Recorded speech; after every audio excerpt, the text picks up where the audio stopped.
Yeah, Don't I you? think I think it's different for everyone. Some people, honestly, I feel like might do it, but then revert back to like their really Right. dark depression. So I think it varies for a lot of people, and it's not like a single.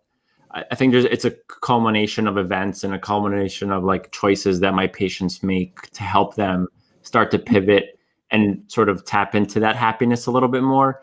And I think it's important. Happiness is something that it's not a final destination. It's not like you see something or you do something and all of a sudden you're like a 10 out of 10 of happiness on the happiness scale.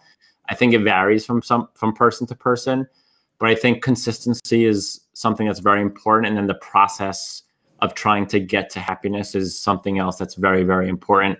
And it's so hard, and it's something that I struggle with. And I can't imagine what it's like, after going or having like a stroke or some sort of traumatic injury, but it's possible. I mean, I see it day in and day out. And so I just think it varies from person to person.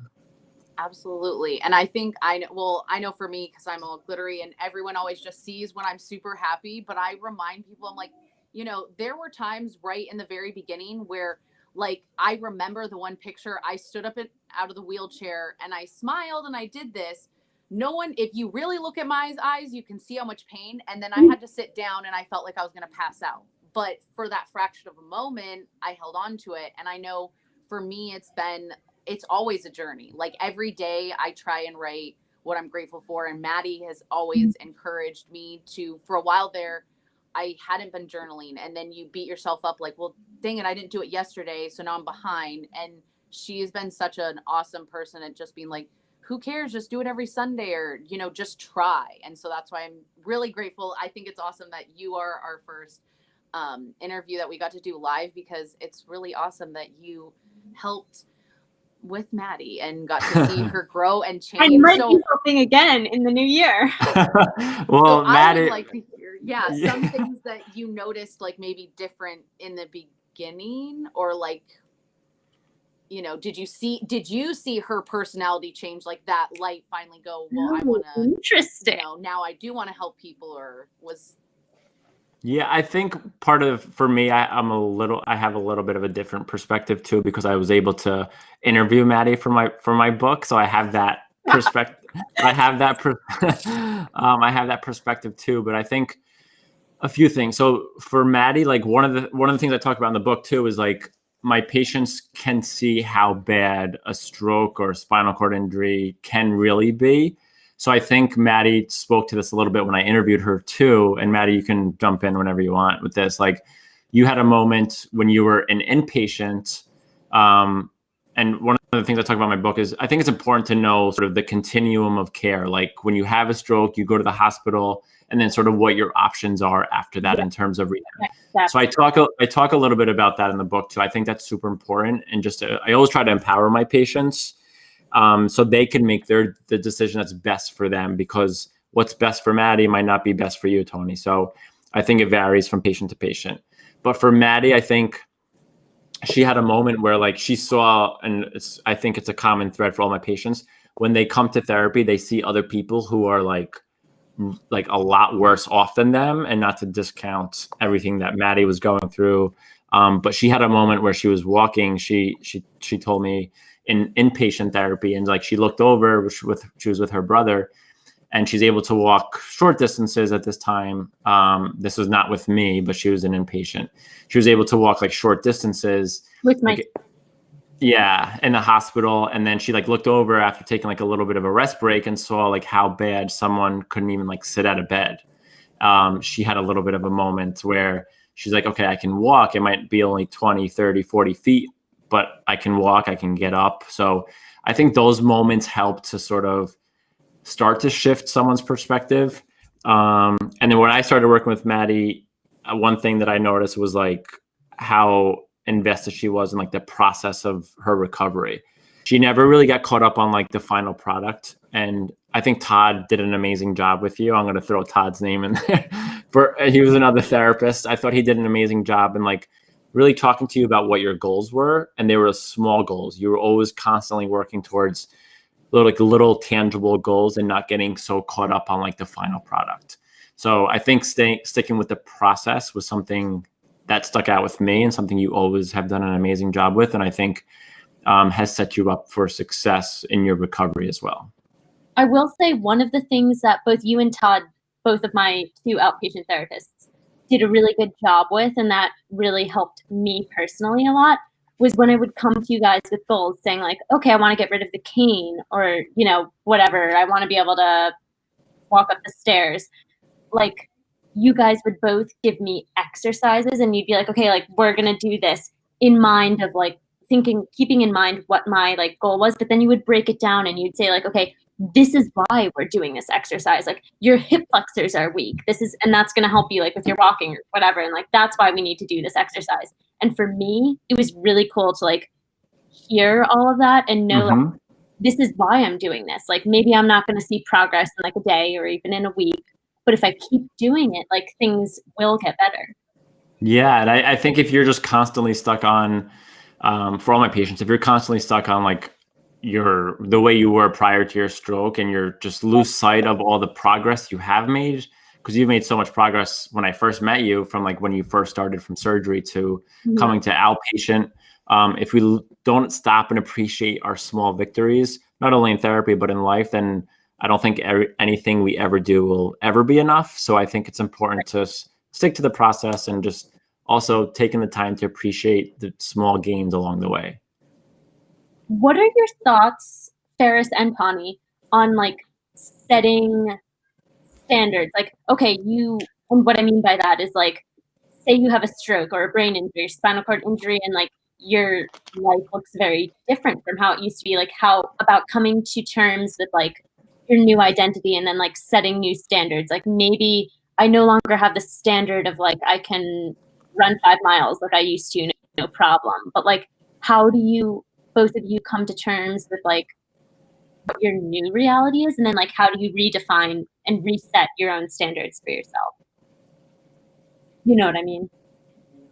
I do. That's hard. That's why I was trying to pick like one like specific thing that like, because it sounds, and I know for some stroke survivors, like I'm trying to work on my toxic positivity. I know it's a problem that some people, I just feel like they're like, you couldn't even grasp, because I didn't have to use a cane. Like, I don't have to use those things, but I still do remember that just the task of turning my head was hard and could make me want to throw up or pass out. Like, so I remember at that time, like laying in my bed, telling my mom that like, and I didn't even know that you could swim as a mermaid, but I was like, I'm getting back to California. I'm going to swim in the ocean. I didn't say I was going to swim in a mermaid tail. That didn't come for months. That was later.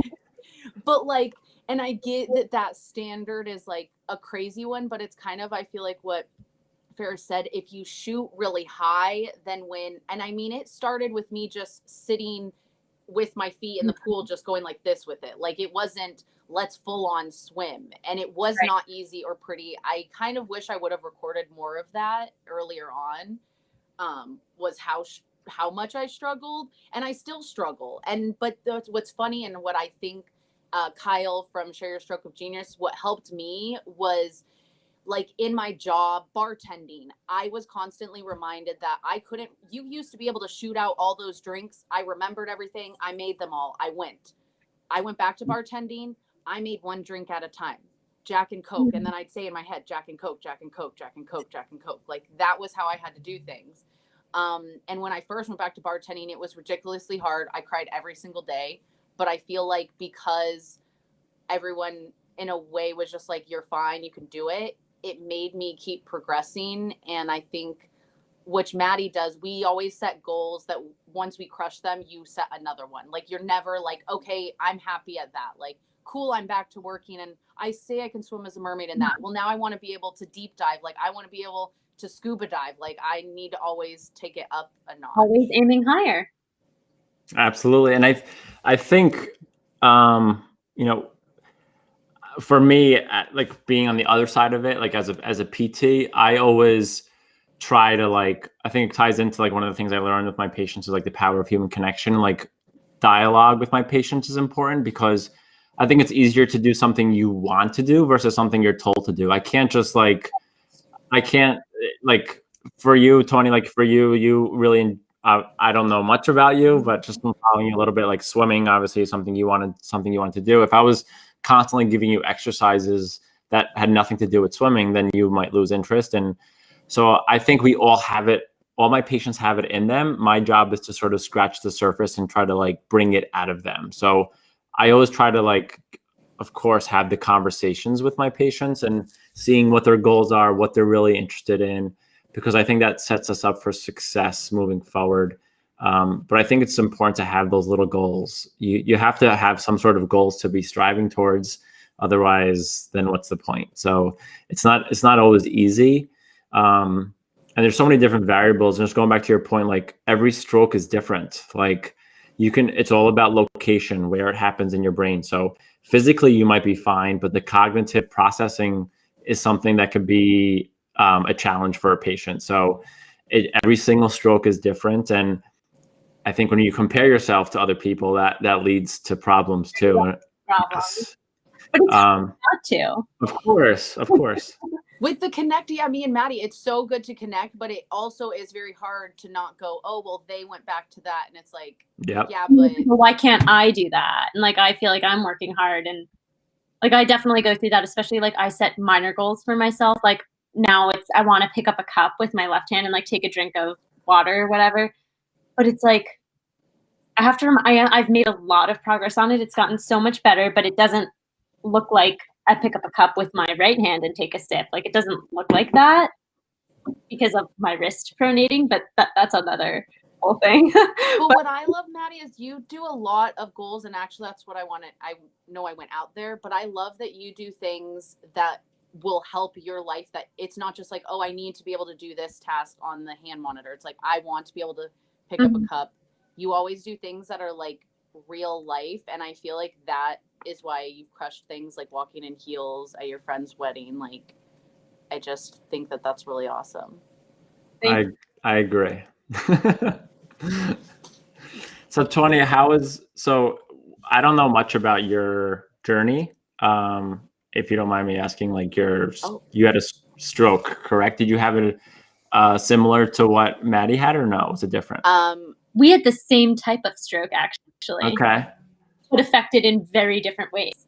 Gotcha. So I did have a hemorrhagic stroke on my posterior communicating artery that they misdiagnosed. So it happened on Cinco de Mayo the 5th. I went to the ER. I was going to whatever. They misdiagnosed me until finally this eye crossed in, and I was like, that's something that's not right. Okay. That was on the 12th. I got life flighted. They coiled, and they said that my aneurysm was like a snowball. And so because I had so much blood already in my brain, they couldn't put the stent in. Okay. So I only have coils. So I had like the first 6 months I was getting scanned like every month to see if it was going to wiggle around, and we had to put the stent in, or because I had so much built up spinal cord fluid, the shunt. So like the first 6 months were really, really rough. I really look back. I'm like, I wish I had way more videos and stuff of all that, because I know to just show that progress. Like I remind myself, because sometimes I'll get mad. Like I was walking the dogs the other day, and being live, and I tripped, and like, well, duh, you're doing a asking. But I'm like, do you remember, like, you weren't even allowed to go on a walk around the block. You weren't even allowed to walk my dogs. Like that was one of my first goals, was I want to be healthy enough that I can walk with my dogs. And it took a long time. Plus my mom was like, I get it, not comfortable, because my dogs it's not like it's a little dog. It's 100-pound, like Akita that, so I wish I would have documented that.